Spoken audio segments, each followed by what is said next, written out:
ಆರೋಗ್ಯಕ್ಕಾಗಿ ಆಯುರ್ವೇದದಲ್ಲಿ ಒಂದು ಮಾತು, ಗ್ಯಾಸ್ಟ್ರೈಟಿಸ್ಗೂ ಮತ್ತು ವಿಟಮಿನ್ B12ಗೂ ಸಂಬಂಧ ಇದೆಯಾ ಅಂದರೆ ನೇರವಾದ ಸಂಬಂಧ ಇದೆ.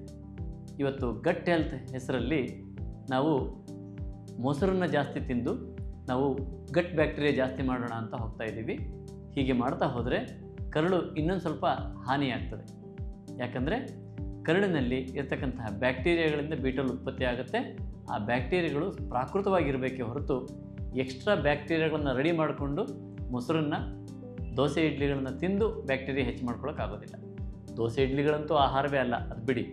ಮೊಸರನ್ನ ತಿನ್ನಬಹುದು, ಆದರೆ ಮೊಸರನ್ನ B12 ಹೆಚ್ಚು ಮಾಡ್ಕೊಳ್ಳೋದಕ್ಕೆ, ಗಟ್ ಹೆಲ್ತ್ ಹೆಚ್ಚು ಮಾಡ್ಕೊಳ್ಳೋದಕ್ಕೆ ಅಂತ ತಿನ್ನೋ ಅವಶ್ಯಕತೆ ಇಲ್ಲ. B12 ಉತ್ಪತ್ತಿ ಆಗಬೇಕು ಅಂದರೆ ಕರಳಿನ ವಾತಾವರಣವನ್ನು ಕರೆಕ್ಟಾಗಿ ಇಡಬೇಕು. ಸ್ವಲ್ಪನೂ ಊತ ಇರಬಾರ್ದು, ಅಂದರೆ ಗ್ಯಾಸ್ಟ್ರೈಟಿಸ್ ಇರಬಾರ್ದು. ಆಗ ಮಾತ್ರ ಕರಳು ಚೆನ್ನಾಗಿ ಕೆಲಸ ಮಾಡ್ತದೆ, B12 ಉತ್ಪತ್ತಿ ಆಗ್ತದೆ.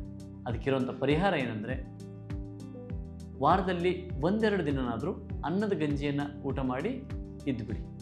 B12 ಉತ್ಪತ್ತಿನೂ ಆಗ್ತದೆ, ಕರಳು ಆರೋಗ್ಯವಾಗಿರ್ತದೆ, ಎಲ್ಲ ಪೋಷಕಾಂಶಗಳನ್ನು ಕರಳು ಹೀರ್ಕೋತದೆ.